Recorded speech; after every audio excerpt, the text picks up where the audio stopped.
안녕하세요. 김성학 변호사입니다. 저는 제주 학폭 변호사로서 수많은 학폭 사안에 대해서 법적 조력을 해왔습니다.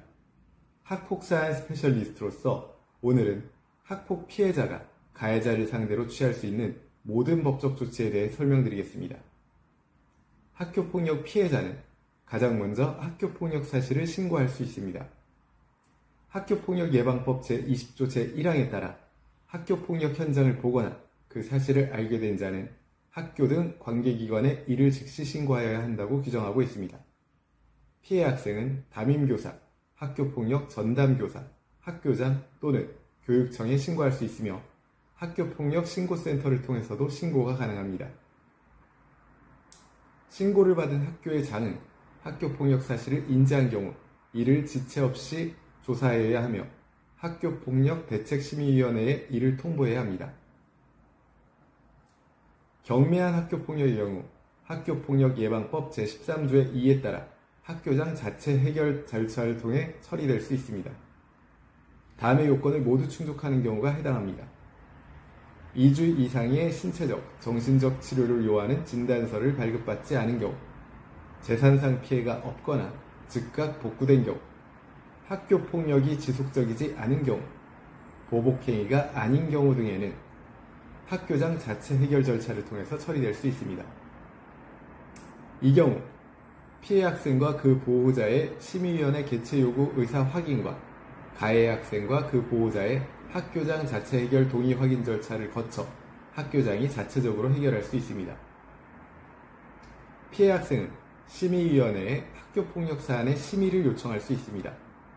심의위원회는 학교폭력의 예방 및 대책에 관한 사항을 심의하는 기구로 학교폭력 사안이 발생했을 때 가해 학생에 대한 조치와 피해 학생에 대한 보호 조치를 심의 결정합니다.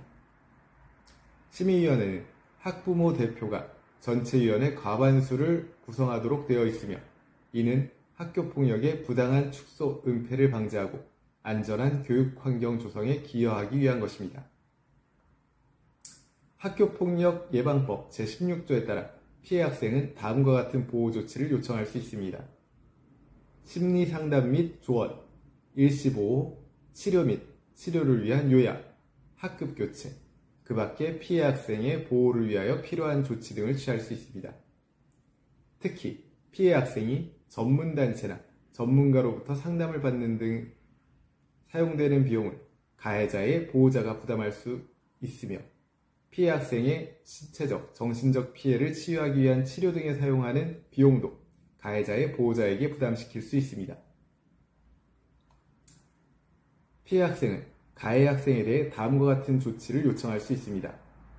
피해 학생에 대한 서면 사과, 피해 학생 및 신고, 고발 학생에 대한 접촉, 협박, 보복행위의 금지, 학교에서의 봉사, 사회봉사, 학내외 전문가에 의한 특별교육 이수 또는 심리치료, 출석 정지, 학급교체, 전학, 퇴학 처분 등을 요청할 수 있습니다.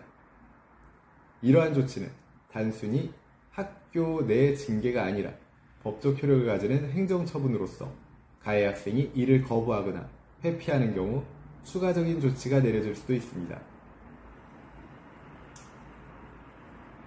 학교폭력 예방법 제17조의 2에 따라 교육장이 내린 조치에 대하여 이의가 있는 피해 학생 또는 보호자는 행정심판법에 따른 행정심판을 청구할 수 있습니다. 이는 가해 학생에 대한 조치가 미흡하다고 판단될 경우 활용할 수 있는 절차입니다. 학교폭력 예방법 제17조의 3에 따라 교육장이 내린 조치에 대해서 이의가 있는 피해 학생 또는 그 보호자는 행정소송법에 따른 행정소송 절차를 제기할 수도 있습니다.